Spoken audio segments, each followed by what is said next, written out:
किसान भाइयों, आज बात होगी मटर की उन्नत खेती की तैयारी कैसे करें, बोनी कब करें, कौन से बीज लें। आइए देखते हैं।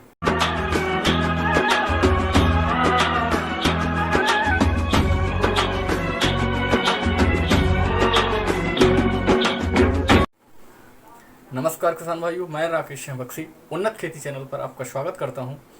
आज बात होगी समसामयिक विषय है मटर की उन्नत खेती। यदि आप अगेती मटर की उन्नत खेती करना चाहते हैं तो किसान भाइयों बिल्कुल उपयुक्त समय है ये। अगेती बोनी जो होती है वो 15 सितंबर से लेके 15 अक्टूबर के बीच में की जाती है, तो इसका बहुत अधिक मुनाफा मिलता है, क्योंकि जब समय आ जाता है और जब बोनी करते हैं तो सभी लोग करते हैं एक साथ, यानी लगभग वो 15 अक्टूबर से 15 नवंबर के बीच में, तो एक साथ बहुत अधिक मात्रा में मार्केट में मटर आ जाता है, जिस कारण से मटर के रेट बहुत गिर जाते हैं। तो इस कारण से अगेती मटर की खेती आप उन्नत खेती करना चाहते हैं तो ये वीडियो देखें आप, सिर्फ आपके लिए ही बना है, आप ये समझें। सबसे पहले बात करें हम मिट्टी की तैयारी की, तो जुताई जलाई और अच्छी बारीक रोर या खोर बनाने के बाद इसमें पीएच मान जिस मिट्टी का 5.5 से लेके 7.5 तक पीएच मान होता है, उसमें मटर बहुत अच्छी होती है। बाकी सभी किस्म की मिट्टी में मटर हो जाती है, पर यदि आप अच्छा उत्पादन लेना चाहते हैं तो उसका पीएच मान 5.5 से लेके 7.5 तक होना। हालांकि एक समय सभी जिलों के लिए या सभी राज्यों के लिए उपयुक्त नहीं हो सकता है। सभी जगह अलग अलग टेम्परेचर होता है हमारे यहाँ, क्योंकि भारत देश जो है बहुत ही विविधतापूर्ण है। इस कारण से जहाँ पर टेम्परेचर 14 अंश सेंटीग्रेड से लेके 35 अंश सेंटीग्रेड के बीच में तापमान आ जाता है, उस समय मटर की बोनी आप कर सकते हैं। और इसके बाद साथ ही दोस्तों, आपके खेत में बतर भी होना आवश्यक है। यदि बारिश आपके क्षेत्र में रुक गई है और बतर आ गई है, आप जुताई जलाई करके कचड़ा रहित यदि आपकी खेती आप कर चुके हैं तो आप 15 सितंबर से बोनी करना शुरू कर सकते हैं। तो इसके लिए उर्वरक की बात करें किसान भाइयों, तो एक bag DAP di ammonium phosphate, दलहन फसलों के लिए डाई अमोनियम फास्फेट बहुत ही आवश्यक होता है।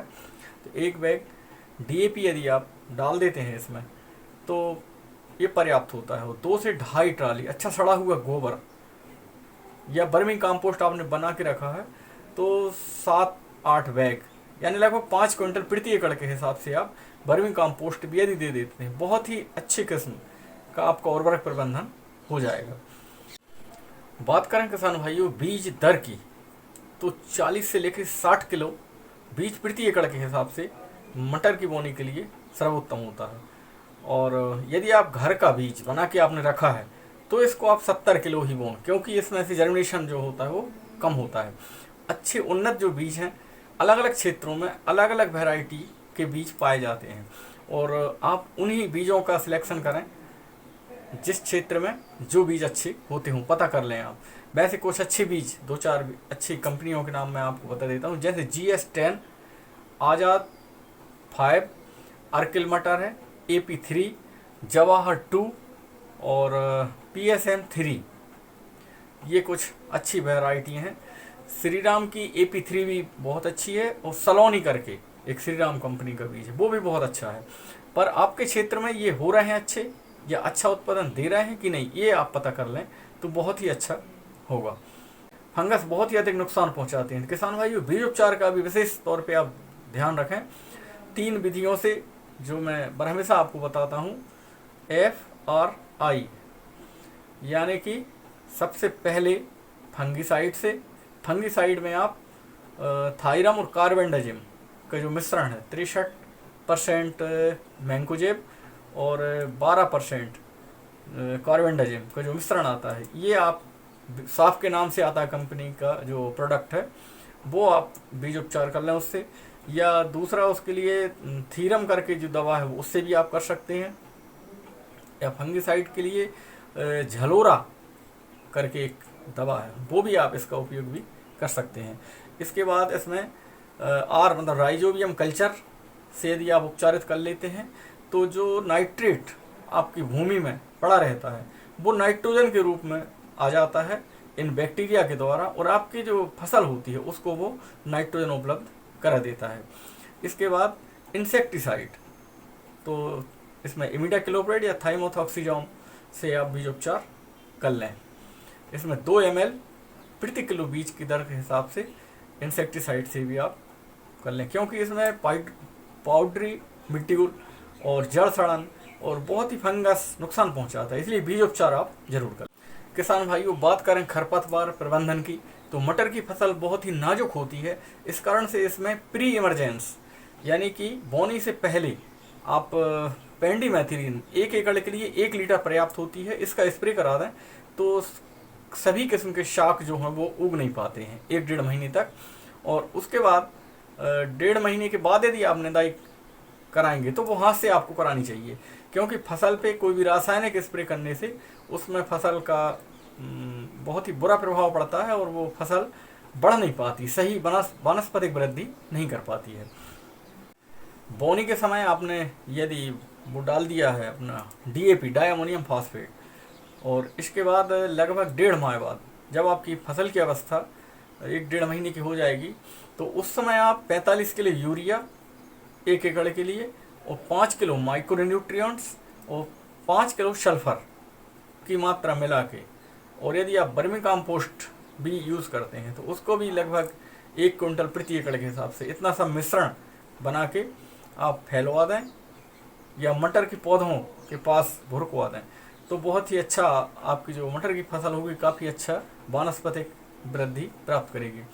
बात करें इसमें कीटनाशक की साथियों, तो कीटनाशक के लिए इसमें यदि कोई रसचूसक कीट सक्रिय होते हैं तो उसके लिए थाइमोथॉक्सिजोम और लैम्डासाइलोथ्रिन या कहें इमिडाक्लोप्रिड या इस प्रकार की, ये जो जैसे लैम्डासाइलोथ्रिन लेते हैं आप तो 1 एकड़ के लिए 60 से 70 ml पर्याप्त होती है।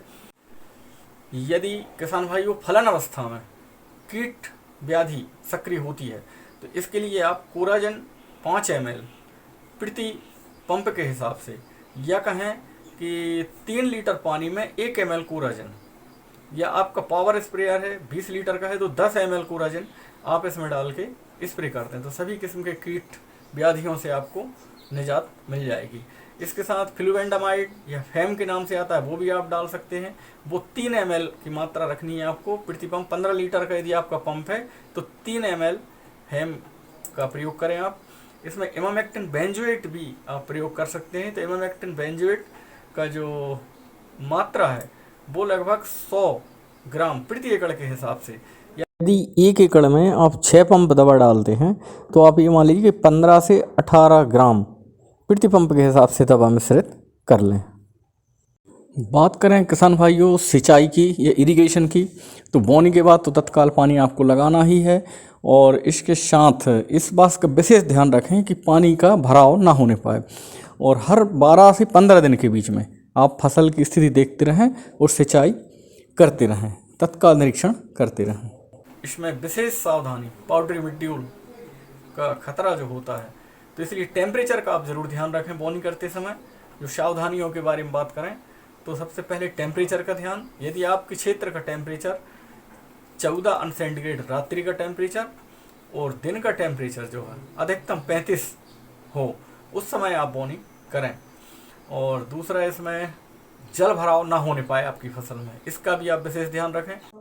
किसान भाइयों, आपको अधिक से अधिक उत्पादन प्राप्त हो, इन्हीं मंगल कामनाओं के साथ आपसे लेता हूँ विदा। नमस्कार। जय जवान, जय किसान, जय विज्ञान।